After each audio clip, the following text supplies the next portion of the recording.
Alors on va tout de même, dans la continuité de cette analyse macro et politique, avec sa dimension un peu politicienne, on l'a vu, mais fondamentale tout de même, on va entrer maintenant un petit peu plus dans le concret, avec aussi une dimension européenne et internationale, en particulier avec Benjamin Galzo, le délégué interministériel aux approvisionnements en minerais et métaux stratégiques, qui est arrivé, qui est parmi nous, je crois. Monsieur le délégué, merci infiniment, et si vous voulez bien prendre place. Prenez place, je vous en prie, asseyez-vous là où vous voulez. Voilà.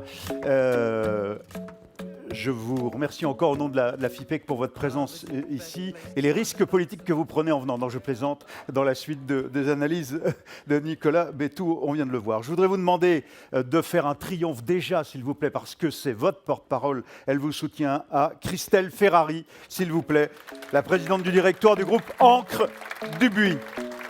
Je vous en prie. Un autre industriel qui est présent ici, qui est un de vos clients, si j'ai bien compris, notamment Arnaud Leroy, le directeur développement durable, communication, relations institutionnelles du groupe Sphère. Arnaud Leroy qui est avec nous. Si vous voulez bien aller au bout de la salle, de la table ronde, s'il vous plaît, Arnaud. Voilà, merci infiniment. Je reviens à vous dans un instant. Et puis, on l'a présenté, Alexandre Sobo, le président de France Industrie et de Holot Group. Alexandre, merci infiniment. Alors, mesdames et messieurs, prenez un micro, vous avez chacun votre micro. Et par ailleurs, alors là, on entre dans le dur de votre réalité. Merci déjà de vos questions, les uns et les autres, tout à l'heure. Rebelote, on est jusqu'à 13h30, on a donc un peu plus d'une heure devant nous, et j'espère qu'on aura un petit quart d'heure pour échanger avec les orateurs, avec des questions en complément de celles que je vais tenter de leur poser. Alors, Madame Ferrari, on va commencer par vous. Noblesse oblige, d'abord vous êtes une femme, donc on va le souligner. Et puis surtout, vous êtes la porte-parole, la représentante de la filière. Et aujourd'hui, c'est intéressant de comprendre les enjeux auxquels vous êtes confrontés, très concrets, pour essayer de répondre à la question que toutes et tous vous posez, comment je fais pour continuer? C'est-à-dire demain, comment je fais pour prendre telle ou telle décision d'investissement, de projets, de changements de formulation, de nouveaux produits, au regard de ce qui nous tombe sur la figure et des difficultés qu'on a. Monsieur Galzo les connaît et essaye de vous aider, en matière d'approvisionnement par exemple, mais aussi de coût de l'énergie, de recrutement. Alors d'abord, Encre du Buis, c'est quoi cette PME? Présentez-nous votre entreprise, si vous voulez dire en quelques mots. Donc, Encre du Buis, donc nous, plus près le micro. On est fabricant d'encre de sérigraphie pour les marchés industriels. Donc, on vend des encres spécifiques.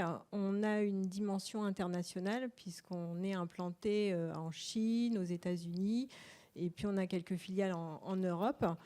Et donc aujourd'hui, on est confronté à différents problèmes. Donc évidemment, on a eu les problèmes sur les coûts des matières premières et le transport, les pénuries, puisqu'il y a beaucoup de choses qui viennent d'Asie et on ne maîtrise pas du tout ce qui se passe sur ce marché-là. On rencontre aussi au niveau aujourd'hui des problèmes de recrutement, puisque on a des fonctions, notamment sur la France, pour toute la partie fabrication, où on a des problématiques pour remplacer les futurs départs à la retraite.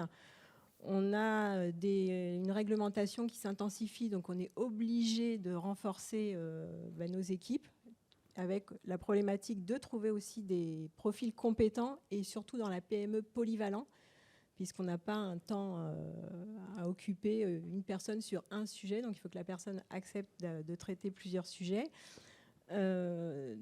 Par exemple, donnez-nous un exemple de polyactivité, en quelque sorte, aujourd'hui, pour lequel le profil est difficile à recruter. Aujourd'hui, en fin de compte, vous avez sur les profils donc, HSE, donc tout ce qui est hygiène, sécurité, environnement, une personne qui ne va pas être uniquement dans l'analyse de la réglementation, elle va être aussi devoir répondre à des demandes clients, répondre à des demandes des douanes, donc avoir un profil très polyvalent. Et souvent, ce sont des profils qui sont formés, mais sur des thèmes spécifiques. Donc c'est compliqué. Alors, vous m'avez dit 23 millions de chiffre d'affaires. On est un peu moins de 200 dans le monde. Et vous êtes aussi bien donc Chine, Vietnam Vietnam, France. Donc on a une usine en France, près de Roissy-Charles de Gaulle.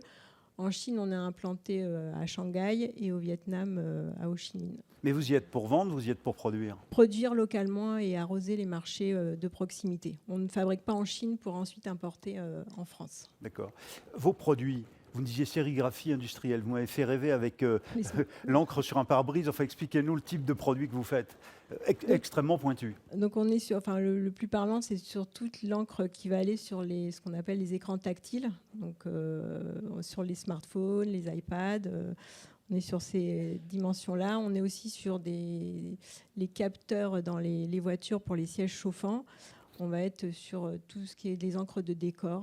Donc on est sur des marchés de niche. Alors, vous me disiez, un des sujets difficiles pour nous aujourd'hui, c'est l'approvisionnement et quand on change de formule, enfin, expliquez-nous ça, parce que c'est M. Guelzo, il sera sensible, même si ce n'est pas exactement le sujet qu'il traite lui. Mais... Donc oui, on est confronté donc, à des fabricants donc, de matières premières qui décident parfois d'arrêter. Et lorsque l'on a une matière première dans une formule, bien souvent, on n'en a pas une multitude de substitutions et on ne peut pas changer d'autorité sans après refaire valider le produit auprès du client, ce qui peut prendre des cycles plus ou moins longs suivant les marchés auxquels on prétend. Donc, ce n'est pas chose facile et on s'est trouvé par le passé, oui, l'année dernière avec des matières premières donc, qui venaient d'Asie, donc on n'a pas pu les sourcer, donc il a fallu se substituer, aller approvisionner ailleurs, des coûts qui ont doublé, impossibilité de répercuter sur le client final, donc ça a été compliqué. Autre élément d'incertitude, l'évolution de la réglementation et les nouvelles exigences européennes, le règlement sur la chimie, comment une PME comme vous suit et s'adapte ou non à cette réalité? Alors, on s'appuie sur la commission technique de la FEI, donc de la Fédération des fabricants d'encre. On a renforcé les équipes en interne. Donc, moi, je suis arrivée dans le groupe dans les années 2000. Il n'y avait même pas une personne à temps plein. Aujourd'hui, j'ai 2 personnes à temps plein sur ces sujets-là et qui n'arrivent pas à répondre à tout. Et donc, on a des problématiques sur des sujets de confidentialité, puisque si l'on suit la réglementation européenne, on va être amené à dévoiler des informations qu'on ne souhaite pas. Donc du coup, c'est des combats de tous les jours. Et après, c'est aussi un travail plus sur la partie packaging, puisqu'on se retrouve avec des étiquettes à rallonge. Et donc, c'est compliqué. La souveraineté, on parle de souveraineté, de réindustrialisation. Vous me disiez, bah oui, enfin c'est bien gentil, mais la chimie ayant été bannie du pays, c'est très compliqué de réintroduire ou de créer ici une industrie chimique. Enfin. En France, oui, pour le coup, nous, à un moment, on a étudié de faire une extension sur Mitry-Mory. On a vite arrêté puisqu'on avait des délais pour obtenir des autorisations à plus d'1 an. Donc, on a dit non, c'est pas possible puisque c'était un projet, il fallait être très réactif. Aujourd'hui, on a vraiment tout un tas de réglementations lorsqu'on travaille les produits de la chimie qui est évolutive, qui n'est pas forcément très claire quand on n'est pas au fait des sujets. Donc, c'est compliqué. Mais du coup, ce projet, vous l'avez développé ailleurs? Du coup, on a été au Vietnam. Ah oui, voilà un élément d'illustration très clair du débat sur réindustrialiser qu'évoquait à l'instant Nicolas Bétou. Merci pour cet exemple. Si, en résumant, et je vais passer la parole à Arnaud Leroy, si en résumant, je vous demandais de nous dire quel est le point, là, le nœud principal aujourd'hui, inflation, énergie, coût de l'énergie, bon, ok, mais qui est la question que vous vous posez, stratégique. Vous regardez quoi? La guerre en Ukraine ou l'évolution en Chine? Quand vous devez prendre une décision sur un nouveau projet qui implique tout votre écosystème, c'est quoi? C'est quoi le principal sujet que vous traitez et que vous auriez envie de poser aux politiques ou au gouvernement? C'est plus les contraintes réglementaires qui vont faire que parfois on va être freiné sur des projets et les compétences humaines. Bon, alors M. Guelzo ne pourra pas répondre sur tous les aspects de cette question, mais enfin, c'est un des sujets. Arnaud Leroy, Alors, vous avez plusieurs vies déjà, comme beaucoup d'entre nous, mais enfin très riches, en l'occurrence, puisque vous êtes un ancien député, vous êtes juriste de formation, et vous avez été le PDG, vous tenez à la formule, parce que vous n'étiez pas qu'un président, mais vous étiez opérationnel aussi, de l'ADEME, cette agence. Donc vous avez eu à un moment donné un rôle du côté de l'État pour suggérer, aider les entreprises, et puis un peu participer de la réglementation dans une certaine mesure. Et puis aujourd'hui, vous êtes retourné de l'autre côté avec le groupe Sphère. Présentez-nous peut-être d'un mot le groupe Sphère, s'il vous plaît. Alors, bonjour à toutes et tous. Le groupe Sphère, c'est une ETI familiale qui est présente en France depuis 1976, date de la création. C'est plus de 800 millions de chiffre d'affaires, 15 usines à l'échelle européenne, dont 8 en France, et leader sur son marché des emballages dits ménagers. Donc les sacs. Les sacs poubelles, une marque propre avec Alpha Pack, les emballages papier, de l'alu pour les cuisines et compagnie. Et propre, c'est-à-dire plus de plastique. Ah, il y a encore Non, du quand je plastique, dis marque c'est propre, on l'a non, compris, mais... Marque propre, on est une marque à nous. Ah, c'est ça. Non, Faire un peu de pub qui s'appelle Alpha Pack, Voilà. qui est produite en France, estampillée Origine France garantie. Donc on y tient aussi, parce que je pense que c'est des éléments importants. Donc voilà, donc moi j'ai fait ce choix-là justement par rapport à la formule que vous usiez tout à l'heure, vie réelle et vie rêvée. Donc voilà, moi ça a été aussi mon combat quand j'étais à l'ADEME, donc de rapprocher l'ADEME des entreprises, parce que la transition c'est un sujet conséquent, aussi bien sur les sujets climatiques que sur les sujets d'économie circulaire. Donc voilà, et j'ai continué ce chemin en rejoignant cette ETI il y a maintenant 1 an. Oui, mais en l'occurrence, un des gros enjeux aujourd'hui, le principal pour se faire, c'est de figurer encore dans le virage, dans la transition, de ne pas disparaître, c'est-à-dire d'être propre au sens des exigences climat, des exigences européennes, des exigences de disparition du plastique, par exemple. Oui, alors, vous avez la vie rêvée, la disparition du plastique. Et vous avez la vie vraie qui fait qu'il y aura encore du plastique. Et même ceux qui font des manifs contre du plastique le font parfois en ramassant des choses avec des sacs en plastique. Donc, il faut arrêter de mentir aux gens. Ça, c'est un élément, je pense, important. Il y a des plastiques qui doivent être bannis. Et je crois qu'il faut surtout travailler sur la qualité des plastiques et s'assurer de leur fin de vie, quelle qu'elle soit, chimique, mécanique ou organique. Et nous, on est des très grands promoteurs, par exemple, du recyclage dit organique pour amender et créer du compost de qualité. Parce qu'on a aussi des sujets pour pouvoir nous nourrir demain, ramener du compost, renchérir la qualité des sols. Donc voilà, donc on est dans cette démarche-là. C'est pas simple. C'est pas simple, et je rebondis sur ce qui a été dit par Mme Ferrari. Ce qui est pas simple, c'est que déjà, vous avez une cohorte de règles européennes qui est pas simple. Et en plus, nous, on rajoute quelques parpaings dans le sac à dos en tant qu'industriel français. Donc voilà, ça, c'est un vrai enjeu. Ce dialogue aussi qu'il faut pousser, je pense, et j'ai essayé de le faire dans mes différentes responsabilités en lien avec l'État français lorsque j'étais soit député ou soit à l'ADEME. On a un enjeu quand même de dialogue pour faire comprendre ce qu'est notre relation à la concurrence européenne. Je ne parle pas de la concurrence avec le Vietnam, la Chine. Nous, on a des usines en Espagne, on a des usines en Italie, aux Pays-Bas, en Espagne, pour servir les marchés nationaux. Quand j'ai vu les prix de l'électricité l'année dernière, par exemple, par rapport à ce qu'on payait dans ces pays voisins, concurrents, on a une usine à Saragosse et quelques heures de camion de la frontière française. Si on voulait ne pas jouer un rôle conséquent d'industriel français, on peut servir une partie de la France par ces usines-là. Donc voilà, et ça, il faut qu'on puisse en discuter et le promouvoir. Non, mais qu'est-ce qui vous gêne là? On n'a pas compris où est le problème. Ce qui me gêne, c'est... La différence entre l'Espagne et la France, là, par exemple. Non, mais ce qui me gêne surtout, moi, en France, c'est le côté toujours mieux disant. Voilà, c'est important parfois. Dans la réglementation. La réglementation. Sans étude d'impact, c'est un enjeu. Sans évaluation. Et c'est là le problème. C'est qu'à un moment donné, quand on décide, par exemple, sur les sujets plastiques, et moi j'étais parlementaire en 2015 quand on a fait les premières lois sur l'économie circulaire qui a fait rentrer la notion d'économie circulaire dans le droit français. Donc c'est des sujets sur lesquels je suis assez attentif et assez ambitieux. Mais on essaye et on se doit d'essayer de travailler en bonne intelligence pour regarder ce qui se passe aussi en dehors de nos frontières et pas simplement en Asie. Parce qu'on est toujours focalisé sur l'Asie. Et je crois que c'est important dans un moment où on essaie de se battre tous, ici en tout cas présents, pour réindustrialiser ou conserver l'industrie dans notre pays. Mais aujourd'hui, alors je pose la même question qu'à Mme Ferrari. Au moment de prendre une décision sur un projet, dans un contexte où vous cherchez à maintenir votre compétitivité, quels sont les sujets qui bloquent ou les questions que vous vous posez, les incertitudes qui vous gênent pour pouvoir engager avec de la création de valeur, avec une nouvelle initiative? Je pense qu'on est tous à peu près pareil. Là, nous, on est dans les emballages. On a une révision de la directive emballage qui est en cours, dont certains sont peut-être assez impliqués aussi. Ça va toucher la question des cols, les encres, on va tous regarder ça de près. On est parti pour 2 ans de discussion. Alors, au départ, on est parti pour un règlement. Donc, ça va être la même règle du jeu pour tout le monde. Nous, en tant qu'industriels, on est plutôt satisfait de ça. On a souffert, par exemple, sur un produit, on fabrique des sacs en fécule de pommes de terre issus des pommes de terre des Hauts-de-France, qu'on achète à Roquette ou à Tereos, pour faire un petit peu de pub pour les boîtes françaises. Et on a fabriqué ces plastiques dits compostables, et qui sont compostables, biosourcés. Vous avez une règle en France, vous avez une règle en Italie, vous avez une règle en Allemagne, vous avez une règle en Espagne.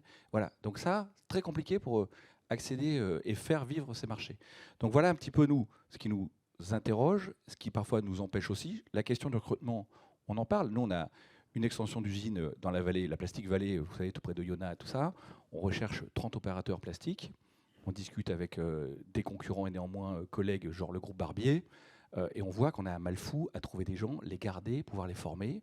Donc voilà, donc on a ces enjeux de formation et de fidélisation et de recrutement qui sont parfois, j'ai envie de dire, à égalité avec les sujets réglementaires. Sur la question de l'énergie, vous y tenez beaucoup. Vous dites là, il y a des ruptures de compétitivité. La France n'est pas le pays où l'énergie est la moins chère. Il y a la fable et la réalité. Voilà. Et la réalité, c'est qu'en 2023, l'énergie française était beaucoup plus chère que nos concurrents européens. Et quand on regarde les prix pour 2024, on a encore un petit peu de delta. Donc il y a des béquilles qui ont été organisées par l'État, tant mieux, mais c'est un vrai sujet. Et en plus, petite question sémantique qui n'est pas anodine, nous sommes une ETI, et l'ETI, vous êtes un petit peu, si vous me permettez l'expression, le cul entre deux chaises. Vous n'êtes pas la PME sympa, et vous n'êtes pas le grand groupe qui a des moyens d'accéder à beaucoup de bureaux, notamment à Bercy. Donc voilà, donc c'est une demande récurrente du métier d'avoir aussi un traitement spécifique pour les ETI, parce qu'on est souvent organisé avec des filiales et tout ça, et vous avez des règles qui font que parfois c'est pas simple de naviguer et de s'y retrouver en tant d'ETI, notamment sur les guichets électricité dont on a beaucoup parlé. La question posée par votre conseil d'administration, la FIPEC et le président Menicucci, c'est comment on doit évoluer pour produire, en quoi on doit changer au regard de tout ça. Benjamin Galzo, son sujet, c'est l'approvisionnement en vue des objectifs de la feuille de route fixée par le président de la République, réindustrialiser le pays, retourner à une forme de souveraineté sur ces terrains-là. Pour ça, il faut faire quoi? Par exemple, vos problèmes en matière d'approvisionnement, qui est le sujet de M. Galzo, aujourd'hui, c'est quoi? Et sur quoi faut-il mettre l'accent, selon vous? Alors, le hic, c'est qu'on a le sentiment qu'il y a un merit order de ce qui mérite d'être considéré comme souverain, stratégique ou pas. Ça, c'est aussi une question. Moi, je suis dans la plasturgie, on n'est pas super à la mode. Donc, est-ce qu'on sera considéré comme souverain? Moi, ce que je vois, c'est que Sphère est intervenu, notamment dans le Covid, pour fabriquer des millions et des millions de surblouses pour nos soignants, bien sûr. Est-ce qu'on n'avait plus... Donc, voilà. À un moment donné, on est stratégique. Quand vous avez une grève des éboueurs dans Paris, vous vous rendez compte que le sac poubelle a une vocation comme stratégique en termes de salubrité publique et de santé publique. Donc, voilà un petit peu la première question qu'il faut qu'on se pose. Moi, je suis fan de tout ce qui est deep tech, tout ce qu'on veut, les batteries, des gigafactories. Nous, on a des petites usines avec 300 personnes qui sont parfois implantées dans la région de Dieppe depuis 100 ans. C'est moins glamour, certes, mais c'est le tissu industriel français. Donc ça, je pense que la première question qu'il faut qu'on se pose collectivement, c'est il ne faudrait pas qu'il y ait un merit order sur ce qui mérite d'être considéré comme souverain, stratégique. C'est important de préparer l'avenir, mais on a un tissu industriel qu'il faut faire muter et qu'il faut certainement accompagner. Donc ça, c'est un premier point. Le second point, sur les approvisionnements, nous, on est à la frontière de la chimie. Qu'est-ce qu'on constate? Au-delà de la France, nous, on travaille beaucoup avec BASF, à qui on achète des produits innovants. BASF ferme ses usines en Europe, en Allemagne. Pourquoi? Et parce que c'est trop cher, parce qu'ils ont fait un choix stratégique de développer un complexe chimique énormissime en Chine. Ils ont une ville, la ville de la chimie à Ludwigshafen, qui est un truc énormissime où il y a plusieurs dizaines de milliers de personnes qui sont au quotidien sur ce site. Bon voilà, la question c'est ça, c'est on se retrouve dépendant de matières premières qui sont fabriquées principalement en Chine, sur lesquelles on a assez peu de prise, et c'est valable, je pense, pour beaucoup d'entre nous. Donc, même si c'est une petite partie de la composition de nos formulations, on ne peut pas faire cette formulation sans cet ingrédient-là. Donc il y a aussi ces sujets-là, c'est très technique. Je prends un exemple tout bête, le BDO qui intervient dans la fabrication du plastique. Voilà, on ne retrouve plus de fabricants en Europe. Très bien. On reviendra sur vos préconisations en complément de ce que dira M. Galzo ou Alexandre Sauveau. Alexandre Sauveau, si vous permettez, je voudrais à ce stade passer la parole à Benjamin Galzo. Alors, vous n'êtes pas ministre de l'économie ni de l'industrie, donc on ne va pas vous demander de répondre à toutes les questions. Encore une fois, merci d'avoir accepté de venir sur ce dialogue. C'était intéressant d'avoir un profil, un personnage, une fonction comme la vôtre dans un dialogue comme celui-là face aux industriels, notamment de cette filière. Parce que ce qui est intéressant, c'est qu'on comprenne d'abord déjà, si vous permettez, la démarche initiale. Revenons-y. Pourquoi vous êtes nommé ? Dans quel contexte vous êtes nommé ? C'est quoi au départ la question que se pose le président de la République ou la première ministre ou le chef du gouvernement ? Parce que je ne me souviens plus si vous êtes nommé sous Elisabeth Borne ou son prédécesseur. Mais au départ, quel est le sujet qui est posé et pourquoi du coup, réaction rapide, nomination d'un délégué interministériel donc aux approvisionnements en minerais et métaux stratégiques ? La souveraineté, évidemment, la reconquête de la souveraineté. Benjamin Galzo. Alors d'abord, je vais vous faire une réponse très... d'abord, merci à la FIPEC de m'avoir donné l'occasion de m'exprimer. Bonjour à toutes et à tous. Pour répondre à votre question, c'est assez simple. En fait, le Premier ministre précédent avait confié une mission à Philippe Varin, donc industriel que tout le monde connaît ici, qui a recommandé la création de cette délégation interministérielle. De cette délégation interministérielle. Donc, ça n'est pas... Mais quelle était la question posée à Varin donc, pardon, donc, non mais j'insiste, ça n'est pas une idée de technocrate ou ainsi de suite, c'est un industriel qui l'a proposé. Donc c'est important, parce que moi j'entends beaucoup de choses toujours, il y a trop de réglementations. Vous savez qu'il y a beaucoup de réglementations qui sont issues de demandes d'industriels. Donc, oui. Si vous voulez, le monde est un peu complet. Il n'est pas blanc et noir. Hein. Non, mais les gens qui sont là ne sont pas schizophrènes. Il y a la méchante administration qui fait des réglementations. Et bon, non, mais je le dis parce que comme les échanges sont francs, autant être... Absolument. Donc, pourquoi Philippe Varin a proposé ça ? Écoutez, je crois que c'est assez clair. Il y a la question des minerais et métaux stratégiques, elle n'est pas nouvelle dans l'industrie, la vôtre, évidemment, tout un tas d'industries. Il y a un certain nombre de matières premières de base dont les minerais et métaux sont tout à fait importants. Là où il y a deux éléments nouveaux dans le paysage, c'est qu'il y a deux nouveaux secteurs qui apparaissent et qui induisent une hausse très très forte de la demande sur un certain nombre de minerais et métaux. Bon, l'énergie. Le cas le plus simple, c'est les batteries, effectivement. Il y a une transition absolument considérable à réaliser d'une industrie qui était fondée sur un moteur thermique vers un moteur électrique, au moins pour une partie de la mobilité, pour une partie importante de la mobilité. Ça nécessite des batteries. Ces batteries, dans les technologies actuelles et pour un certain temps, nécessitent un certain nombre de métaux. C'est la physique qui dit ça, la physique et la chimie. Et donc, la demande augmente. Et donc, qui dit demande qui augmente, dit nécessité de développer les ressources correspondantes.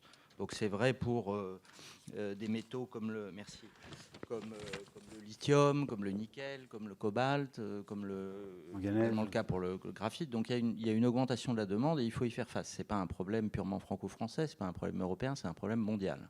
Et d'ailleurs, la plupart des pays s'y attachent.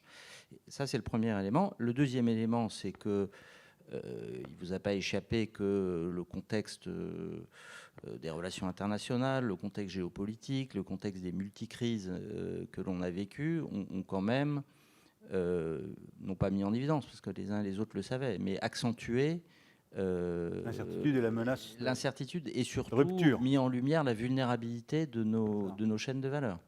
Et donc ces deux facteurs-là, une augmentation de la demande et une attention accrue à la résilience et à la souveraineté dans nos chaînes de valeur explique cette recommandation de Philippe Varin. Mais alors comment vous travaillez pour essayer, alors même que c'est presque inacceptable de réintroduire de la chimie ou d'ouvrir une mine? Non, ça n'est pas. Je ne sais pas pourquoi vous dites que c'est Le inacceptable. public, je parlais d'acceptabilité. Non, je faisais le. Pas inacceptable. C'est déjà une info. Je crois que non, pardon. D'abord, on dit il n'y a pas de mine en France, c'est pas vrai. Hein. Il y a 4000 carrières en France. Il y a 350 millions de tonnes de matériaux qui sont extraits en France chaque année, y compris des minéraux industriels. Vous les connaissez, hein, vous les utilisez dans vos métiers. Donc, on ne découvre pas l'utilisation des ressources naturelles. Et une mine et une carrière, ce n'est pas fondamentalement différent. Donc, alors les carrières, d'ailleurs, posent un certain nombre de problèmes d'acceptabilité. Il y a des sujets quand il faut les renouveler, et ainsi de suite. J'en ai parlé avec les fédérations qui s'occupent de ces sujets. En revanche, c'est vrai qu'il y a, pour ces minéraux nouveaux, par exemple le lithium, la nécessité de regarder quelles sont les ressources en France. Et c'est ce qu'on est en train de faire avec les industriels. Il y a un certain nombre de projets extrêmement conséquents qui sont en cours de développement et qui pourraient permettre de couvrir plus de 50% de notre demande dans ce cas particulier.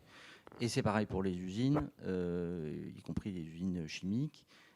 Toutes les usines, un certain nombre d'annonces qui ont été faites ces dernières semaines portent sur des usines qui sont des usines chimiques, des sites Céveso extrêmement complexes, notamment pour les précurseurs de matériaux de cathode, pour les matériaux de cathode. Et on a tout un pipeline, si je puis dire, de projets pour reconstruire et construire ces chaînes de valeur. Mais vous avez raison de me bâcher, je suis là pour ça, mais Monsieur Galzo, vous avez conscience à quel point ce que vous venez de dire, d'abord démontre que le gouvernement est donc favorable à cette idée de, si c'est nécessaire, d'en ouvrir d'autres, de repérer en effet les lieux où il y aurait ces métaux et pourquoi pas de les exploiter en France. Mais en quoi vous avez conscience du fait que c'est presque une révolution en termes d'information et de discours public sur ce point. Le lieu commun, c'est qu'en gros, on ne peut plus ouvrir une mine en France. Vous êtes en train de nous dire non, s'il le faut. Moi, je me méfie des lieux communs en général. Non, mais on est là pour les détruire. Vous leur coupez la gorge. Non, il est clair, et ce que vous avez dit, madame, est tout à fait vrai. Il est clair que toute création de site industriel, toute création de sites nouveaux, qu'il soit une mine, une carrière, une usine, est susceptible de susciter des oppositions. Donc il y a de la pédagogie à faire, d'abord, et une partie des procédures, c'est là où, quand on parle de procédures, c'est un élément très important. Dans l'effort qu'on fait pour essayer de simplifier les procédures, il y a des choses qui sont nécessaires. Le dialogue entre les industriels et les services de l'État doit être amélioré. Les délais doivent être raccourcis. Le travail très concret, des échanges entre les industriels et les services des préfectures, tout ça, on a énormément de choses pour progresser. En revanche, si on fait n'importe quoi, on est sûr qu'un projet industriel va se casser la figure. Donc, le fait de faire proprement un certain nombre d'études, ça ne veut pas dire qu'elles sont forcément longues, mais ça veut dire qu'il faut bien les faire, il faut les faire ensemble. C'est aussi un élément de favorisation de l'acceptabilité. Et c'est pour ça qu'on a une volonté très claire, et d'ailleurs dans le projet de loi qui va être présenté par le ministre de l'économie, il y a des mesures extrêmement concrètes pour raccourcir les délais. Il y en a déjà eu pour les énergies renouvelables, vous l'avez vu, le texte qui a été passé. Il y a eu un texte sur l'énergie nucléaire. Et là, il y a un texte qui va couvrir un certain nombre de filières pour accélérer les procédures, les simplifier, tout en conservant le bon niveau, parce que nos concitoyens, les riverains, sont aussi sensibles aux impacts environnementaux. Donc, il faut faire les choses bien. Bien entendu, mais on a présent à l'esprit l'exemple de Mme Ferrari, d'encre du Buis, Vietnam, plutôt que Mitry Mori, c'est à côté. Bridor dans l'agroalimentaire, récemment, Bridor, il renonce à la construction de son usine. Voilà, enfin, on n'en est pas sorti. C'est ça non, bien sûr, c'est un travail visible, ça n'existe pas qu'en France d'ailleurs. Hein. En Europe, il y a des problèmes comparables. On est des pays où il y a une densité de population élevée. C'est sûr que aux États-Unis, c'est plus facile d'installer une usine quand vous êtes au milieu ou une mine quand vous êtes au milieu du Nevada qu'en France, dans un environnement qui est très, même dans des parties rurales, qui est assez dense, où il y a des gens qui vivent et ainsi de suite. Bon. Mais on y arrive, on peut y arriver. Donc je ne connais pas ce cas particulier. Il y a certainement des choses à améliorer. C'est vrai que on peut probablement, disons qu'on a énormément de. En tout cas, il y a une volonté qui est claire, il y a une volonté là. Qui est tout à fait claire. Comment vous travaillez alors sur les minerais, et quelles sont les perspectives? Dites-nous sincèrement comment vous voyez les choses. Qu'est-ce qui vous rend optimiste aujourd'hui dans la mission que vous menez, et quels sont les principaux blocages auxquels vous êtes confrontés? Alors, ce qui me rend optimiste, c'est qu'il y a un alignement, de l'État et des industriels pour se saisir du sujet et avancer ensemble dessus. Et c'est pas, ce que je dis là n'est pas, comment dire, formule de style. Une formule de style. J'ai une expérience assez longue des relations entre l'État et l'industrie, et j'ai vu plein de fois des cas où le gouvernement voulait faire quelque chose, et en fait, l'alignement des intérêts n'était pas là, et donc les choses ne se faisaient pas. Oui. Là, ce qui me optimise, Les entreprises n'étaient pas forcément raccord voilà, avec vous. les entreprises, tout le long de la chaîne, parce que je prends l'exemple des batteries, désolé, mais voilà, mais je répondrai à votre interpellation sur est-ce qu'il y a des sujets prioritaires, pas prioritaires, stratégiques, enfin bref, mais je prends cet exemple. Les constructeurs automobiles sont là-dessus alignés. Ils investissent considérablement. Ils y mettent et ils jouent leur peau dans cette affaire-là. Donc c'est pour ça qu'ils investissent. Ils ont pris en compte le fait qu'il ne suffisait pas d'investir et d'acheter, mais il fallait aussi investir dans toute la chaîne de valeur. Donc ils s'intéressent à l'aspect minier. C'est quand même extraordinaire. Vous avez des constructeurs automobiles français qui ont déjà aujourd'hui pris des participations dans des mines. Donc c'est quelque chose qui, à mon avis, il y a 5 ans, on aurait dit un constructeur automobile va prendre une participation dans une mine. Les gens vous auraient dit mais vous êtes complètement maboule, ça n'existera pas. Donc il y a ça. Du côté du gouvernement, on a mis les moyens sur la table, ils sont très conséquents. Je ne vais pas tout détailler, mais France 2030, voilà. Beaucoup d'argent. Rien que sur les métaux stratégiques, c'est 500 millions d'euros. C'est de la subvention, donc c'est quelque chose, c'est très lourd pour l'État de décider d'allouer ces crédits. Ils sont rares. On le fait parce que c'est des investissements, donc on considère que c'est pas de la dépense récurrente, c'est un investissement. On renouvelle une capacité, donc c'est quelque chose qui... Et ça va engendrer de la richesse. Voilà. En tout cas, c'est l'espoir derrière. Le crédit d'impôt qui a été annoncé par le ministre, on a mis en place un fonds, c'est un fonds public-privé. Alors c'est là où c'est intéressant. On a décidé de mettre en place un fonds d'investissement donc, avec la société Infravia. C'est un fonds qui fera 2 milliards d'euros un fonds en equity. Nous, on apportera 500 millions d'euros. Donc l'État joue un rôle de catalyseur et on s'appuie sur un privé. On n'a pas décidé de faire ça dans un système purement public. On a créé un observatoire des matières premières, là aussi, partenariat public-privé. On aurait pu décider de créer une administration. Non, on fait un truc sous forme de partenariat public-privé. Donc voilà, ça me rend tout à fait optimiste. Alors, comment vous travaillez en revanche donc, pardon, quand je vous demandais, ça c'est ce qui vous rend optimiste, mais les obstacles aujourd'hui sur votre sujet, les minerais, les métaux stratégiques, où est-ce que ça bloque ? Alors, le principal défi, c'est le facteur temps. Donc là, on retombe sur ces questions de... C'est-à-dire c'est-à-dire que, alors pour le coup, une mine, c'est très très long. Oui.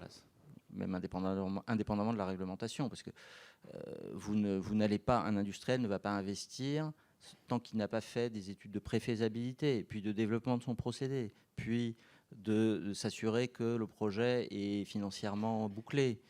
Il y a les cours des matières sont ils sont plutôt à la hausse, mais enfin ça fluctue. Donc vous voyez, il y a tout un tas d'éléments qui font qu'on voudrait que ça aille plus vite, mais voilà, on a ce facteur temps. Il y a une compétition internationale, mais voilà, on est, à mon avis, plutôt pas trop mal placé à ce stade. Voilà, moi, je vois pas de blocage pour l'instant. Qu'est-ce que vous inspire alors, et en vous demandant de répondre à leurs questions, l'intervention de Mme Ferrari ou d'Arnaud Leroy ? Non, mais d'abord, elles ne me surprennent pas. C'est tout à fait naturel. Sur l'aspect recrutement, je crois qu'il faut quand même prendre en compte aussi tout l'effort qui a été fait depuis 2017 sur la organisation du marché du travail. Là aussi, on a les écoles, la formation, la réforme des lycées. Nicolas Bétou, mais c'est vrai qu'on est parfois... Il en a parlé. Il en a parlé. Bon, donc, certaines de ces réformes, ça faisait quand même un certain temps que c'était des blocages. Ça avance. Voilà. Et ça va être long. La réforme du lycée professionnel, aujourd'hui annoncée.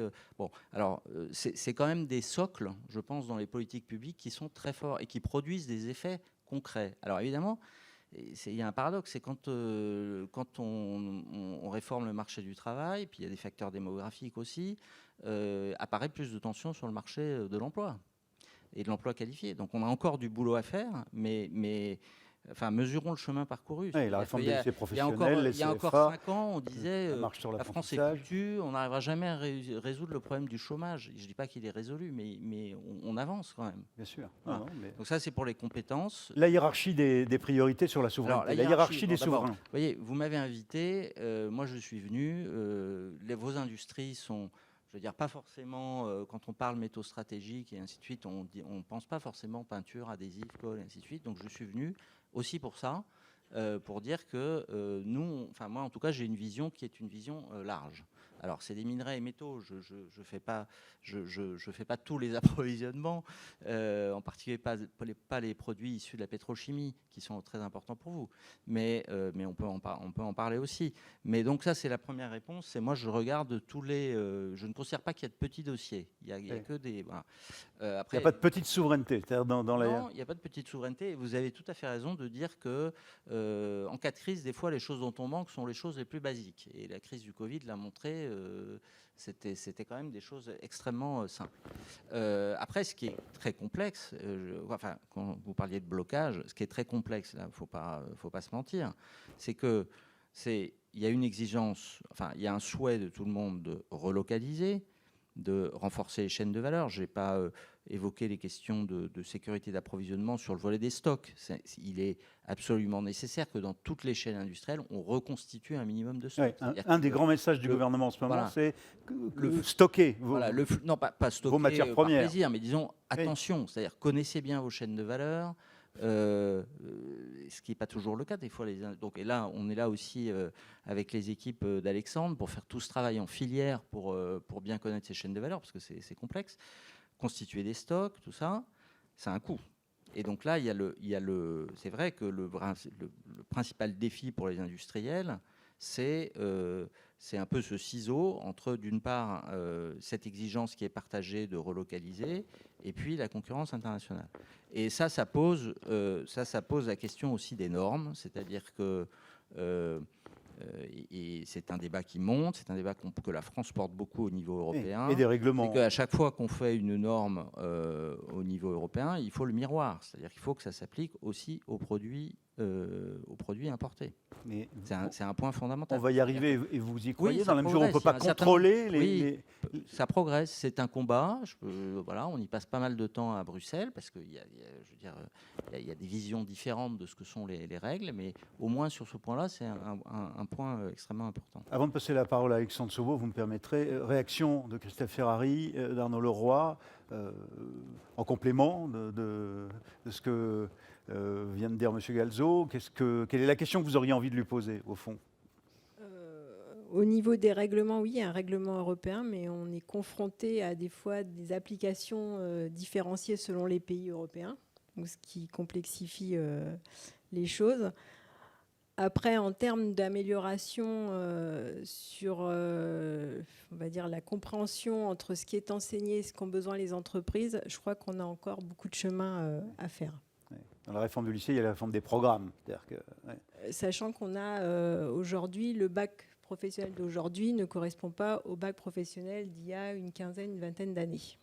Je crois que la réforme qui a été annoncée du bac professionnel, elle est quand même aussi pour ça. C'est-à-dire développer l'apprentissage, ça veut dire faire des apprentissages mixtes entre le lycée et l'entreprise. Et donc forcément, ça facilite, à mon avis, c'est une des réponses, c'est peut-être pas la seule, mais c'est une des réponses sur ce point-là. Arnaud Leroy. Alors moi, simplement, donc, merci en tout cas des réponses apportées et puis des éclairages. Je crois qu'il faut qu'on apprenne en France à se faire confiance, que l'État fasse confiance au secteur économique. Et moi, j'ai eu ma part aussi quand j'étais parlementaire. On avait un petit peu, c'était à l'époque, du 1 million d'emplois de Pierre Gattaz. Bon, j'étais député socialiste à l'époque. Vous voyez ça plutôt. Et voilà, je pense que la notion de dialogue entre les différentes parties prenantes, si on veut faire rebondir notre pays plus que correctement, il va falloir qu'on apprenne à faire ça. Ça veut dire qu'il y a aussi un travail de fond à faire de la part de l'administration. Ce n'est pas la méchante administration. Moi, je suis un ancien fonctionnaire européen, parce qu'avant ma petite carrière, je vous l'ai dit, j'ai eu plusieurs vies. J'étais 10 ans à la Commission européenne. Donc j'ai vu comment ça fonctionnait sur les sujets techniques. Mais ce que je tiens à dire, c'est qu'en France, on a quand même la concurrence internationale. On parle beaucoup de l'Asie et tout ça. On a une concurrence intra-européenne qui, parfois, la vision française des réglementations, je vous prends un exemple tout bête, vous prenez les règles sur le plastique, on a la loi, OK, donc nous, on regarde comment mettre en place la loi. On a un décret qui vient préciser la loi. On a une circulaire qui vient préciser le décret. Et parfois, on a un arrêté qui vient préciser la circulaire. Ça, c'est la hiérarchie des normes dans notre pays. C'est quand même très compliqué. Très compliqué. Et souvent, avec, je ne dis pas de la contradiction, mais des petits raccourcis qui font que ce qui était prévu par la loi se retrouve soit amoindri, soit parfois un petit peu transformé quand on arrive à la fin de l'arrêté en question. Donc voilà, et ça, c'est purement français. C'est chez nous. Donc, et les autres pays, moi je viens du monde du shipping, donc j'ai bien vu comment ça se passait. On a fait beaucoup de travail, on a amélioré la compétitivité du secteur, mais en même temps, nos concurrents européens aussi. Donc voilà, c'est ça qui est compliqué, c'est que les autres pays avancent aussi, et il faut qu'on court toujours de plus en plus vite pour rattraper parfois du retard qui s'est creusé. Monsieur Galzo. Non, mais encore une fois, il y a certainement des progrès à faire. Je pense que c'est quelque chose qui s'analyse évidemment secteur par secteur. Donc moi, la manière dont j'aborde le secteur sur lequel j'opère, si je puis dire, c'est d'abord le dialogue, c'est-à-dire et puis il y a la réglementation et il y a comment on l'applique. Vous avez tout à fait raison. Il y a la confiance, il y a la manière dont on organise les échanges. Donc voilà, il faut que chacun comprenne bien quels sont les points durs des uns et des autres. Et donc, c'est un travail qu'on fait. Moi, mon expérience, c'est que on arrive à résoudre ces problèmes-là. Bon, j'ajoute que, quand même, moi, je vois quand même beaucoup d'industries à l'étranger qui viennent investir en France. Donc, s'ils viennent investir en France, c'est que notre pays ne doit pas être si nul que ça, quand même. C'est pas que les efforts de Choose France et de la démarche présidentielle et de Versailles. Ça compte. Oui, bien sûr. Ça compte. Mais ils sont quand même. Il y a les arguments derrière. Ils sont quand même super business. Hein, les gens, c'est pas juste en les invitant à Versailles qu'ils investissent en France. Ils regardent tout l'effort. Ils regardent tout l'effort qui a été fait. Ils regardent. Bon, alors c'est vrai que souvent ils disent comment dire. Que cet aspect-là de réglementation environnementale est compliqué. Mais on arrive à... Voilà. Et je pense, ça c'est un point important, qu'on doit aussi, parce qu'on a fait beaucoup d'efforts pour attractivité vis-à-vis des investisseurs et donc, comment dire, essayer de simplifier les choses pour eux, on doit aussi faire la même chose pour les industriels qui sont déjà là. Alors, je vais me tourner vers vous, Alexandre Chauveau. Tout de même, tout le monde vous connaît, mais tout de même, je voudrais repréciser quelques petites choses. Parce que vous êtes, finalement, on parle du dialogue là, avec l'État, vous en êtes un des acteurs principaux pour l'industrie, puisque vous êtes vice-président du Conseil national de l'industrie, qui est une structure collégiale, État, acteur direct, bien entendu. Vous êtes président de France Industrie, c'est 90% à peu près de toutes les industries. 98 maintenant. 98. Ah, Elon Musk vous a rejoint. Non, je plaisante. Et vous êtes vous-même patron d'une ETI. Hein, 2000 salariés, des navettes élévatrices, pas qu'en France. Non, on fabrique dans toutes les grandes régions du monde et on vend directement dans plus d'une vingtaine de pays. Et une usine en France aussi. Deux grandes usines en France, c'est la moitié de notre production en France. Alors, je reprends votre casquette de porte-parole de l'industrie française et de celui qui essaye de mettre de la fluidité dans tout ça. Au fond, dans tout ce qui vient d'être dit, quels sont les points qui vous semblent être clés aujourd'hui au regard de la situation de l'industrie et de la filière FIPEC, mais pas qu'est-ce que vous retenez de ce qui a été dit et ce sur quoi vous voulez insister? Il y a deux choses. Moi, je pense que le plus important, et c'est ce qui a changé depuis un tout petit peu avant l'arrivée d'Emmanuel Macron et les 6 dernières années qu'on a connues, c'est que, et Nicolas Bétou l'a très bien dit, on travaille enfin ensemble. C'est-à-dire que pour la première fois depuis 25 ans, l'État et le monde industriel partagent les diagnostics et les pistes de solutions pour voir comment on peut apporter une réponse à la désindustrialisation du pays. Et moi, je suis convaincu que c'est la seule solution qui peut marcher.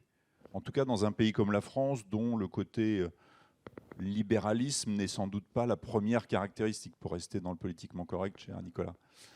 Et donc, comment on construit ensemble les solutions? Alors après, des fois on est d'accord, des fois on n'est pas d'accord, mais au moins, avant toute décision sur des sujets clés pour l'industrie, on arrive à échanger et à ce que chacun mesure toutes les conséquences de ce qu'ils vont décider avant que ça arrive. Alors ça, c'est vrai pour le périmètre, j'allais dire le Grand Bercy.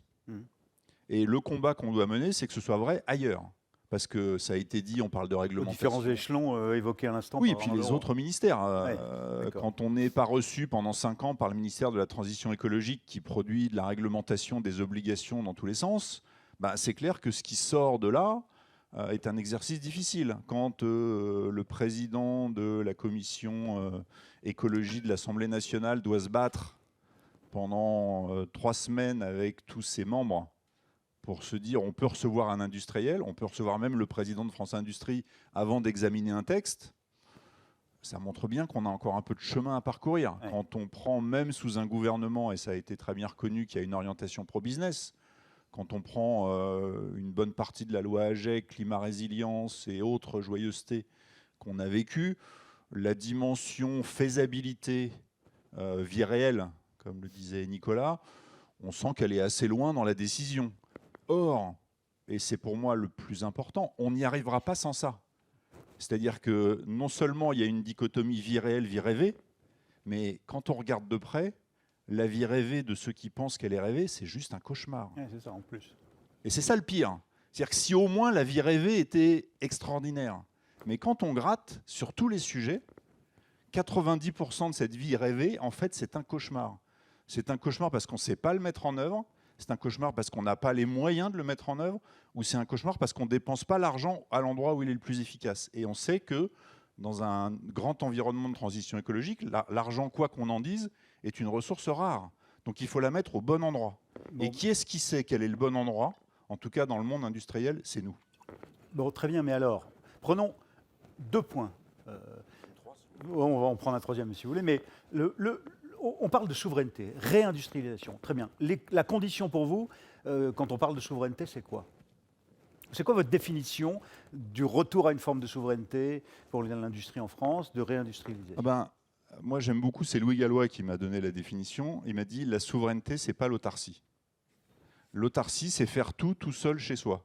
Et ça, c'est démontré depuis une éternité. Non seulement ça ne marche pas, mais ça appauvrit ceux qui le font. Oui, mais enfin, bon, pardon, mais quand l'essentiel des éléments de matières premières, voire des usines ensuite, sont ailleurs en Chine... Et donc, ça me renvoie sur qu'est-ce que c'est que la définition de la souveraineté?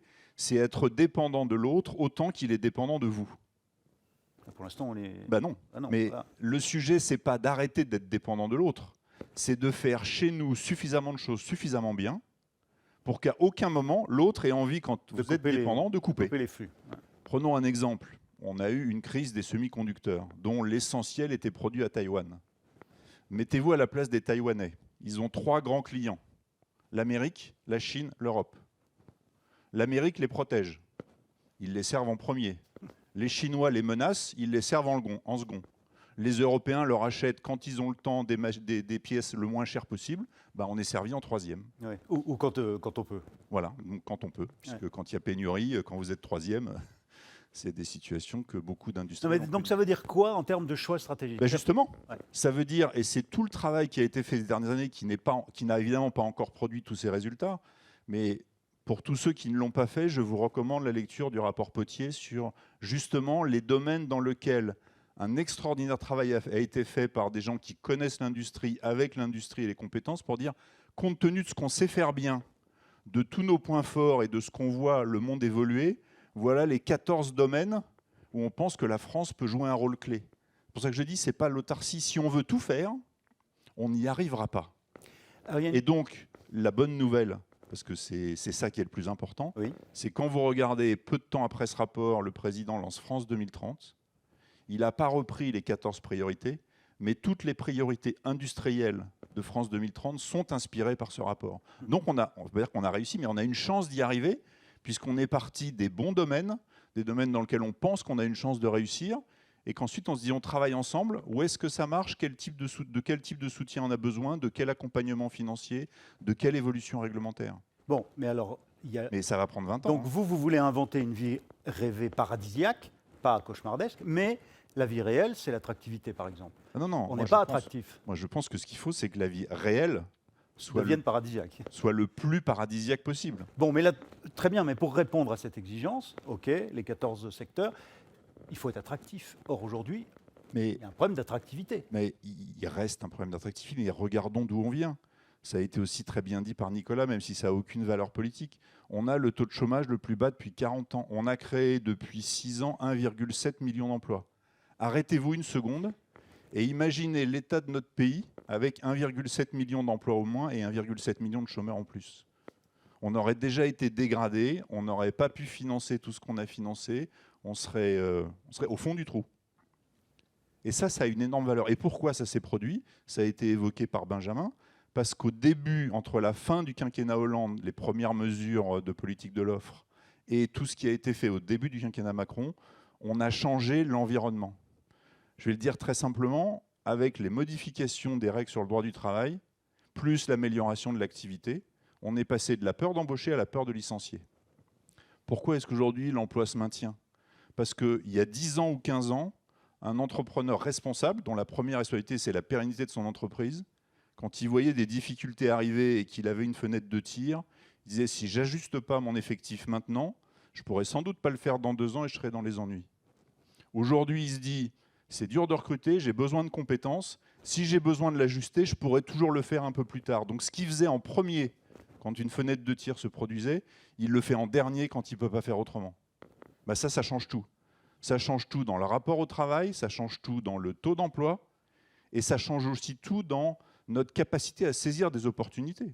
Parce que qu'est-ce qui se passe? Quand vous avez gardé les gens, si par hasard quelque chose de bien se produit, ben vous les remettez plus vite au boulot, vous pouvez la saisir. Alors on a encore des sujets réglementaires, on a encore des sujets de délai. Mais on voit bien que sur tous ces sujets sociaux, on a complètement changé l'environnement. Et quand on parle de baisse de productivité, moi je vous dis, à court terme, c'est une très bonne nouvelle. Parce que ça veut dire qu'on forme des apprentis, ça veut dire qu'on prend des risques sur la main-d'œuvre, ça veut dire qu'on garde des gens même quand on a un peu moins de boulot, parce que l'emploi n'est plus la première variable d'ajustement du fonctionnement de nos entreprises. Et ça change tout. Bien compris. Est-ce que tout de même, sur la dimension, alors vous dites on a changé l'environnement, toujours pareil, la perception par le public, l'acceptabilité.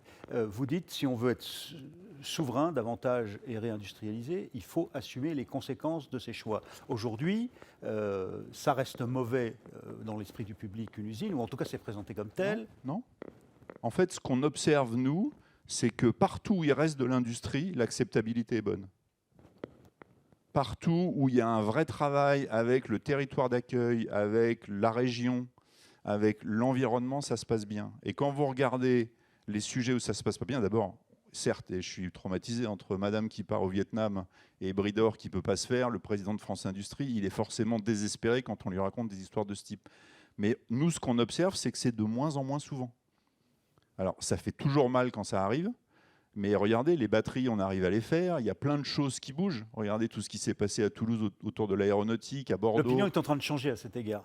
Partout où les gens connaissent l'industrie, on y arrive. Après, il y a des endroits où il y a un truc qui ne s'est pas bien passé au début, il y a un écosystème, il y a, comme on dit, il y a un kyste qui s'est mis parce qu'on sans doute on s'y est pas assez bien préparé au début. Hein. Quand vous reprenez les histoires des échecs, Bridor, ça me fait mal.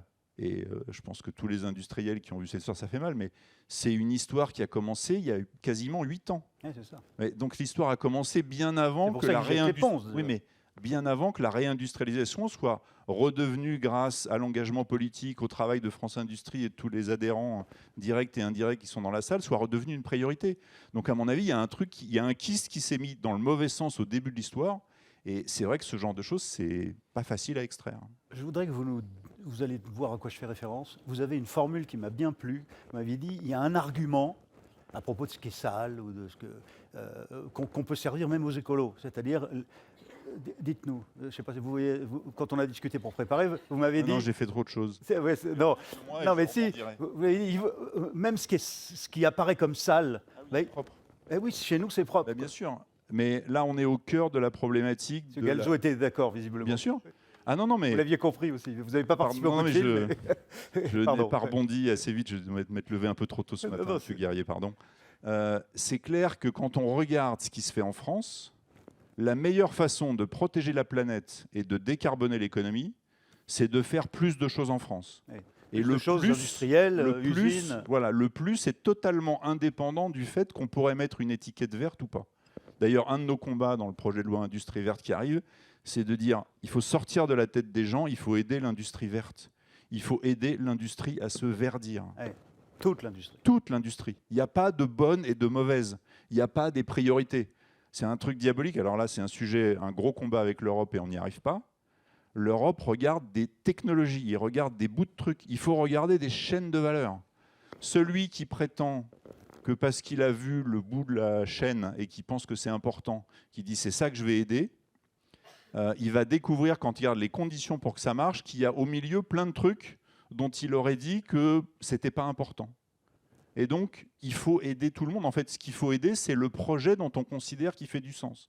Et donc, vouloir cataloguer des entreprises, on a vu ça dans la crise sanitaire, hein, c'était les produits essentiels.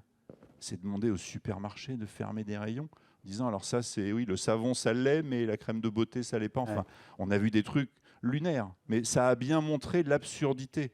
Et notamment, devant cette grande fédération qui est la FIPEC, qui fait plein de choses importantes, dont, à mon avis, un peu comme la chimie, 80% de nos concitoyens ne se rendent pas compte que sans ces métiers, leur vie quotidienne n'existerait pas comme ils la vivent. Et c'est ça qui est important. Et vraiment, le sujet et le grand combat qu'on mène, c'est de dire il n'y a pas de bonne et de mauvaise, et tout ce qu'on fait en France, c'est mieux que de le faire ailleurs. On a de l'électricité décarbonée. Alors, on a une année 2022 un peu difficile, mais on va oublier les épiphénomènes structurellement. On a regardé les tableaux. Hein. L'électricité allemande aujourd'hui produit 10 fois plus de CO2 que l'électricité française au quotidien. Et pourtant, elle est moins chère. Et pourtant, on cite l'Allemagne en exemple comme ils ont dépensé plein d'argent, ils ont fait plein de choses pour la décarbonation. Donc, regardons les faits, n'ayons absolument pas honte de tout ce qu'on fait et soyons tous convaincus que plus on fait en France et plus on décarbone l'ensemble de la planète. Et moins on fait en France, plus on la carbone. Parce que comme les besoins ne changent pas, quand vous faites ailleurs, dans 9 cas sur 10, vous faites avec plus de carbone dans le procédé parce que l'environnement, la réglementation et l'énergie est plus carbonée. Et en plus, malheureusement, il faut rapatrier. Donc en plus, vous consommez du carbone quand vous faites revenir le produit que vous avez fait loin. On aurait envie de vous faire parler des heures, par exemple, de vos relations avec Bruxelles, de comment France Industrie négocie. Si je suis la dernière chose qu'il y a entre vous tous et le déjeuner, je pense qu'il ne faut pas abuser. Non, un petit... Ça peut être parmi les questions. Avant de passer la parole à la salle, il va nous rester 10 minutes avant le déjeuner où je peux passer la parole à la salle pour qu'elle vous pose des questions. Il y aurait ce sujet, par exemple, de vos relations avec l'Europe, comment vous négociez. Mais non, un petit dézoomage quand même, si vous permettez. Vous êtes le patron d'une industrie qui est présente, vous nous l'avez dit, dans combien de pays? Directement dans une vingtaine. Et bon, donc vous voyagez sans arrêt. Vous me disiez que vous rentrez d'Australie. Comment vous observez la dimension internationale géopolitique?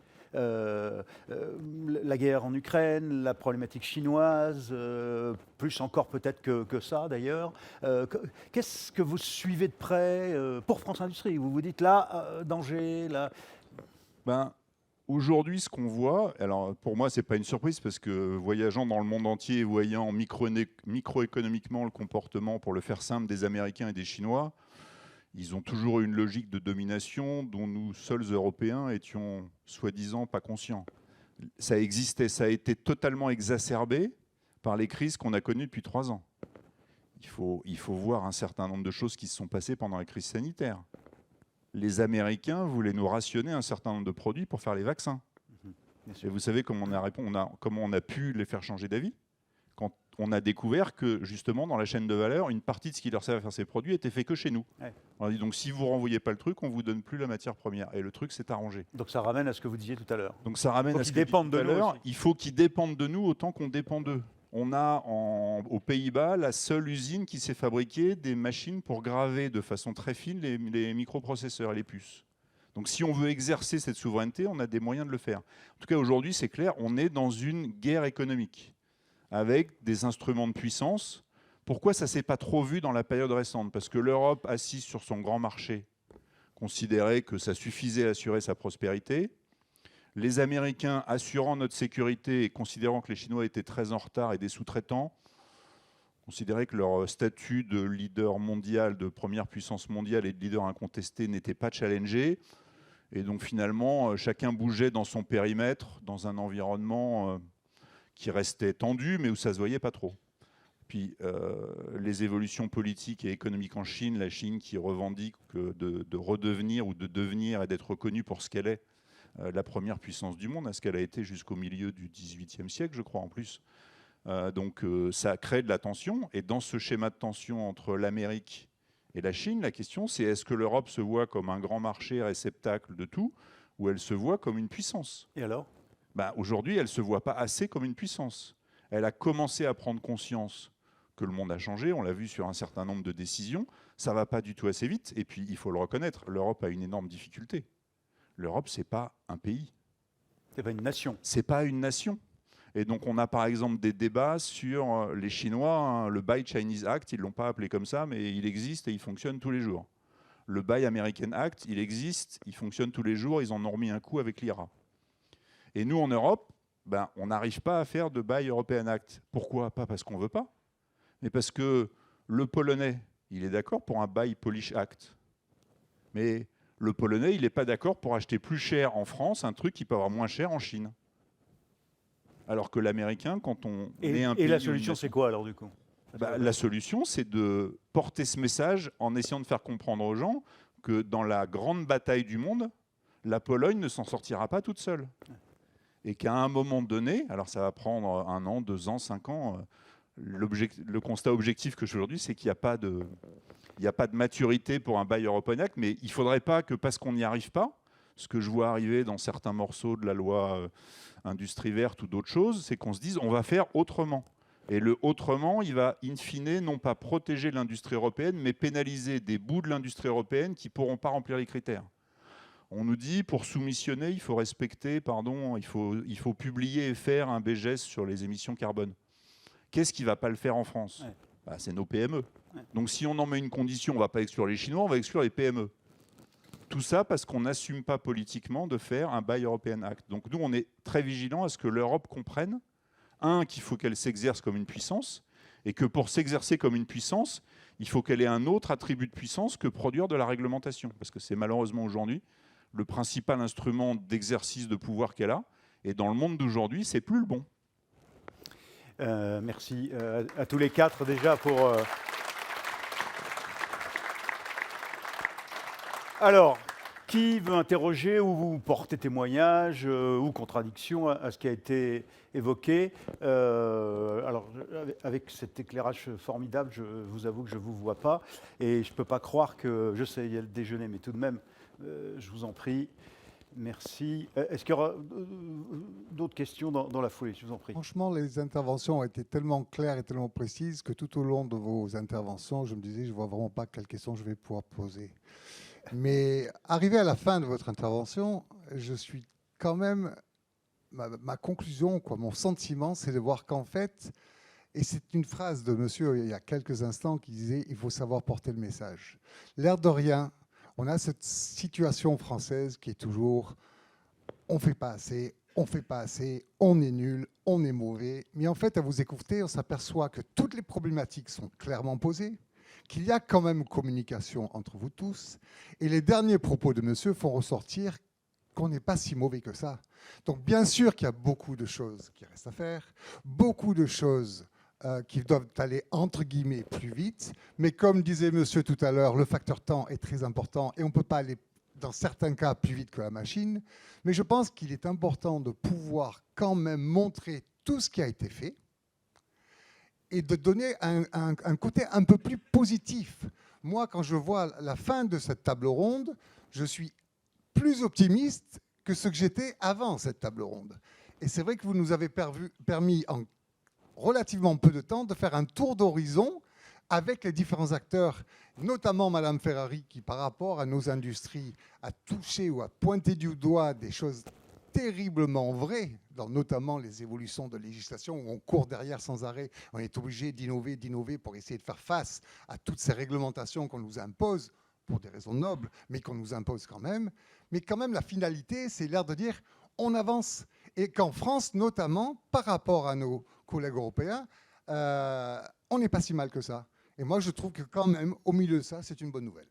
Merci beaucoup pour ce message enthousiaste. Et au fond, c'est compliment pour votre clarté à tous les 4. Est-ce qu'il y a une autre intervention? Est-ce que je ne vous vois pas, donc... Je suis là, à votre gauche. Allez-y. Merci Alexandre, merci Christelle, merci à tous pour votre intervention. Tu as parlé European Act ou de American Act, mais on n'a pas beaucoup. Buy European Act. Oui, mais je fais exprès de dire le European Act parce que en fait, c'est le verbe acheter qui est je vais enchaîner sur le buy et je vais parler également de SMEs European Act. Donc, c'est les petites et moyennes entreprises. Et on voit bien que la typologie des entreprises entre les différents pays européens ne sont pas les mêmes.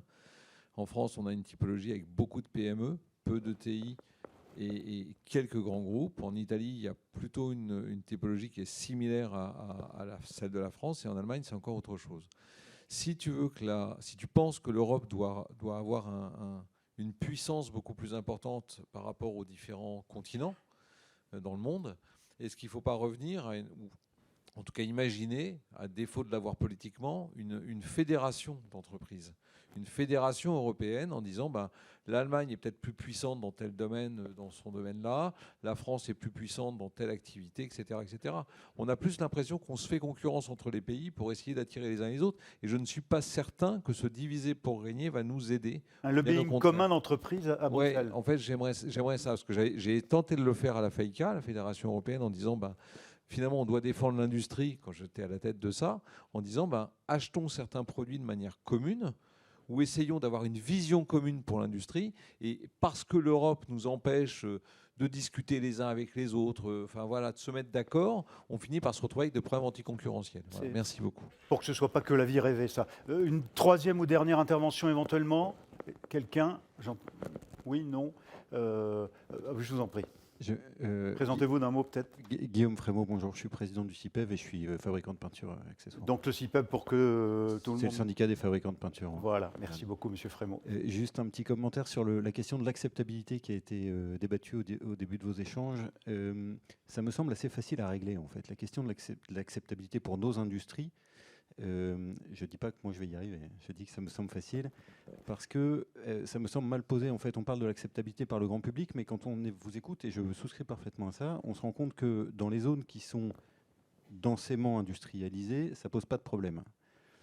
Donc le grand public qui voisine nos usines en France, dans la plupart des cas, s'en contente parfaitement et souvent ça a des effets positifs collatéraux sur la qualité des infrastructures, etc. Donc généralement, sont très contents. Et lorsqu'ils ne le sont pas, c'est de notre responsabilité à nous, industriels. Souvent, quand c'est mal accepté, c'est parce que l'industriel a mal fait son boulot. Tout le monde n'est pas vertueux dans l'industrie, même si... De réglementation, de respect, de communication. Oui, il y a des branches industrielles qui, par le passé ou encore maintenant, ne respectent pas les règles. Et quand les industries font mal leur boulot, évidemment, ça suscite une réaction négative, mais elle est légitime. On ne peut pas faire croire que toute l'industrie est vertueuse. Donc l'acceptabilité, c'est d'abord notre responsabilité à nous, en tant qu'industriels, et dans notre filière, ça tombe bien, tout le monde respecte, parfait. Mais c'est de notre responsabilité. La deuxième chose, c'est que, regardons l'acceptabilité chez les gens qui bossent dans nos usines. Le taux de turnover, statistiquement, chez nos collaborateurs, est beaucoup plus faible dans les industries que dans les secteurs du commerce ou des services. Ça veut dire que les gens n'y sont pas si malheureux que ça. Donc il reste quoi ? Moi, les messages, moi j'opère 4 petites usines, c'est très modeste, mais les seuls messages de non-acceptabilité vis-à-vis de nos industries auxquels j'assiste moi directement, c'est jamais par les voisins et c'est jamais par les gens qui bossent. C'est toujours par l'administration. La seule personne qui vient m'expliquer que l'industrie ça marche pas chez moi, c'est les industries, c'est les administrations qui sont au contact de nos industries directes, inspection du travail, médecine. Bridor, il y a quand même quelques activistes, les bassines, il y a quelques activistes, y compris très violents. Mais ce sont des cas très particuliers. Alors ils sont médiatisés, mais ce sont des cas particuliers. Ouais. Au quotidien, ce qui infuse le message de non-acceptabilité de l'industrie, c'est les représentants de l'administration. Ça crée une atmosphère, parce que quand même, il n'y a pas une question de communication. Oui, il y a une question de communication et il y a une question de courage politique de nos autorités. C'est l'écart entre vie réelle et vie rêvée de Nicolas Bétou, et c'est aussi la question de l'efficacité entre la prise de décision et l'exécution, qui est un sujet pour nos industries. Mais on a les discours des ministres ou secrétaires d'État, Roland Lescure, etc., Agnès Pannier-Runacher, Bruno Le Maire, qui sont hyper convaincants sur la question de l'industrie, et c'est vraiment un plaisir de lire ce qu'ils publient. Mais il faudrait que leurs équipes en soient aussi convaincues. C'est tout. Merci. Alors, pour ces interventions... je suis obligé de réagir, parce que je pense que les équipes et l'ensemble des... Alors, encore une fois, je ne dis pas que tout est parfait, mais moi, j'ai pas vu dans l'administration centrale ou déconcentrée de gens qui me disent on est là dans une manœuvre d'entrave pour l'industrie. J'ai jamais vu ça. Hein. Jamais vu ça. Alors après qu'il y ait des... Non, attendez, vous allez poursuivre au déjeuner. On poursuivra, mais de manière systémique. Vous voyez ce que je veux dire? Ça ne veut pas dire qu'il n'y a pas des problèmes sur le terrain, mais le but des administrations, je veux dire, n'est pas d'entraver l'industrie, n'est pas d'entraver... Voilà. Donc, c'est pas tout à fait vrai. Je voulais juste dire un mot sur l'Europe. Mais je vous en prie. C'est un point très important. Et, donc, effectivement, les questions qu'ont évoquées Alexandre sur la notion de Buy European Act, ou disons le positionnement de l'Europe sur ces sujets quel est le degré de force que l'on a dans le marché mondial. C'est évidemment un sujet central. C'est pour cette raison que le président de la République a posé très fort cette exigence de souveraineté européenne, qui a eu un certain nombre de résultats extrêmement concrets dans les textes européens. Bon, donc... mais ce que je voulais dire, c'est que pour aller plus loin, il y a encore beaucoup de chemin à parcourir. Pour aller plus loin, l'Europe, ça fonctionne comment? Il y a les États, il y a le Parlement européen, et il y a la Commission. Bon, ceux qui décident des textes, la Commission propose, les États et le Parlement européen décident. Hein. Ce n'est pas la Commission qui décide les textes, c'est les États et le Parlement européen. Et il y a les parties prenantes. Et l'Union européenne travaille beaucoup en écoutant les parties prenantes. Donc la capacité dans l'industrie, sur un certain nombre de sujets, à se mettre d'accord, y compris sur les notions de Buy European Act, qui aujourd'hui ne font pas consensus au sein de tous les industriels européens. Donc ça sera plus facile de convaincre nos collègues allemands et néerlandais qu'il faut qu'on soit plus offensif encore sur ces questions de souveraineté européenne que les patrons allemands et les patrons néerlandais, ce qu'ils commencent à faire, parce qu'ils comprennent aussi que leur situation, qui était peut-être est en train d'être menacée sur un certain nombre de domaines, donc ils évoluent. Donc là, il y a une fenêtre de tir secteur par secteur pour dire, voilà, constituons des blocs, non pas pour être protectionniste, et je rejoins ce que disait Alexandre, il ne s'agit pas d'être ni autarcique, ni... voilà. Il faut commercer, mais il faut commercer avec un niveau de dépendance mutuelle raisonnable, un niveau de rapport de force correct, un niveau et éviter les dépendances critiques dans un certain nombre de domaines, ne pas avoir complètement abandonné des domaines. Et donc tout ça, ça suppose des soutiens, j'allais dire financiers, puis ça suppose effectivement aussi un rééquilibrage d'un certain nombre de relations. Ça passe par les normes, ça passe par tout un tas de choses. Les Américains ont fait ces derniers mois des choses extrêmement puissantes là-dessus. Ouais. Et donc ça suppose que effectivement les parties prenantes européennes, et en particulier les organisations qui représentent les entreprises, si on arrive à aligner, ça sera très puissant dans la discussion. Oui, c'est ce que suggérait monsieur avec cette question d'une fédération. Ouais. Juste un mot d'Arnaud Leroy, de Christelle Ferrari, et je vous laisse conclure, Alexandre Sobo. On arrive au bout de cette table ronde. Moi, je voulais rebondir sur le sujet de l'acceptation, et pas pour pointer le doigt sur les différents corps d'inspection de l'État, mais on a un vrai sujet dans notre pays, c'est qu'on a aussi vendu... Je peux vous dire, moi, en tant qu'ancien président de l'ADEME, on m'a fait plein de procès, j'étais soi-disant anti-nucléaire. Je ne suis pas anti-nucléaire, moi, j'étais pro-renouvelable parce qu'il nous faut l'électricité. Et quand j'ai vu ce qui était installé dans le paysage, par exemple sur la question de la production éolienne, vous voyez les rapports, pour ceux qui sont intéressés, il y a un rapport d'RTE qui est tombé hier. Les moyens de déploiement d'électricité rapidement dans notre pays, quels que soient les choix qu'on puisse faire dans le futur sur le nouveau nucléaire, fait qu'on va avoir besoin d'éolien et de solaire. Donc va se poser la question... on va dire de la visibilité des nuisances qui ont été pendant des années totalement occultées pour les Français. Et c'est la même chose pour les usines. Nous, on a quelques voisins un peu problématiques qui nous ont fait le procès d'entendre, je ne sais pas si vous connaissez l'industrie plastique, mais les granules qui sont pompés d'un silo pour arriver sur le chaîne de production. Donc on a dû faire un truc, mettre un machin, tout ça. Bon, on l'a fait. Mais vous voyez, on voit aussi en France une partie de la population qui est dans une contemplation d'une France musée et qui est assez problématique. Et ce n'est pas simplement dans des endroits où il y avait des usines. Je vois ce qui s'est passé en Maine-et-Loire, où on avait le siège de l'ADEME, il y avait des gens qui voulaient installer, pareil, des silos à grains parce qu'ils avaient développé une activité agroalimentaire. Ils ont été embêtés par un ancien ministre du commerce extérieur, Monsieur Perlelouche, pour ne pas le nommer, parce que ça a occulté sa vue, machin et compagnie. On est dans un pays, si on veut produire, on va avoir une politique industrielle. Il y a des nuisances, je pense, aussi à accepter. C'est un contrat à passer. Madame Ferrari, une phrase de conclusion de ce que vous a inspiré la table ronde. Ce que ça m'inspire, c'est que de toute manière, il faut qu'on travaille tous ensemble et tout seul, on ne va arriver à rien. Après, sur l'interrogation, voilà, fallait peut-être réfléchir il y a une vingtaine ou une trentaine d'années quand on était au niveau des formations scolaires et qu'on a dénigré toute la partie industrielle. Moi, j'en fais partie, où on nous disait « soyez ingénieur ». Voilà. Alors qu'aujourd'hui, il y a une vertu à être ouvrier. Voilà, ouvrier. Et on a chassé cette idée que c'était vertueux d'être ouvrier ou technicien. On a dénigré le travail de base sans être péjorative. Merci beaucoup. Alexandre Sauveau. Oui, juste beaucoup de choses. Non, il y a beaucoup de choses qui ont été dites dans les questions posées, mais la première chose, je voudrais revenir sur l'Europe. Je l'ai dit, il ne faut pas se tromper, l'Europe, c'est un rassemblement de nations, et ce ne sera jamais une nation. En tout cas, à l'horizon de mon espérance de vie et sans doute de celle de mes enfants, ça restera comme ça. Et donc, dans un rassemblement de nations, qu'est-ce qui fait que vous êtes écoutés? C'est que vous êtes puissants. Pour moi, qu'est-ce qui fait que l'Europe, depuis 20 ans, fonctionne moins bien? C'est que la France s'est affaiblie et qu'on ne parle plus les yeux dans les yeux avec l'Allemagne. Ouais.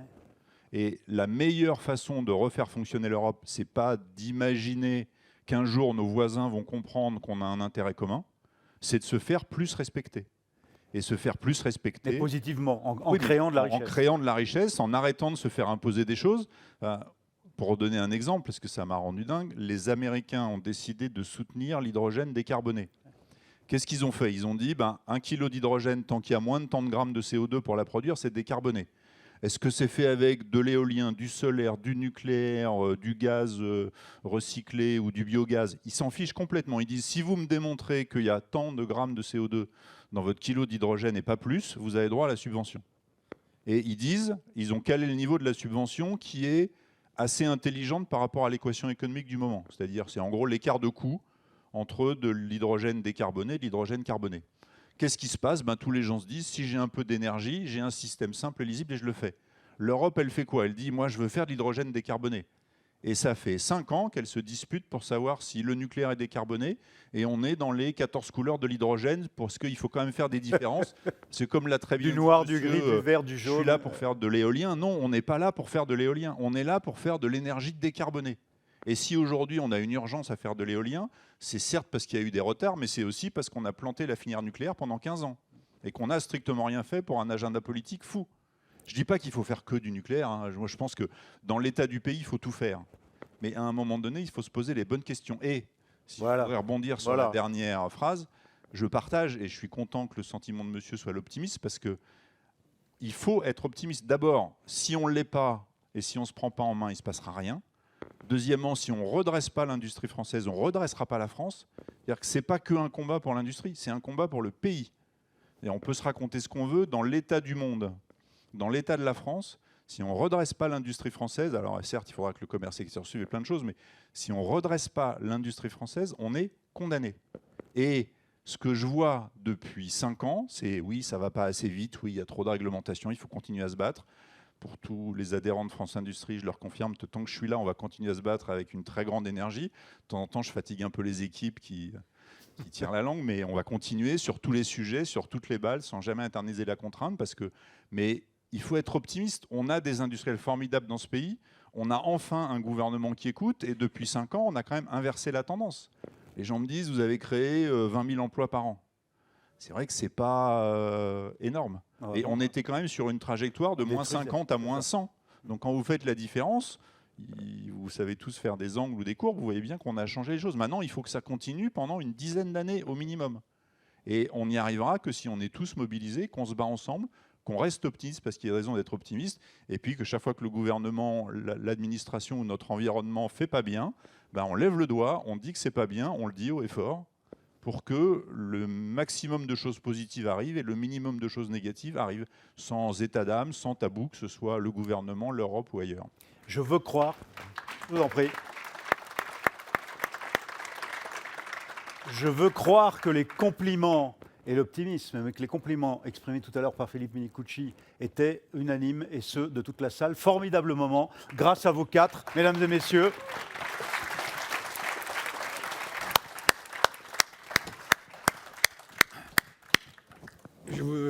Je pense que l'assistance a dû avoir grand plaisir à écouter cette formidable table ronde.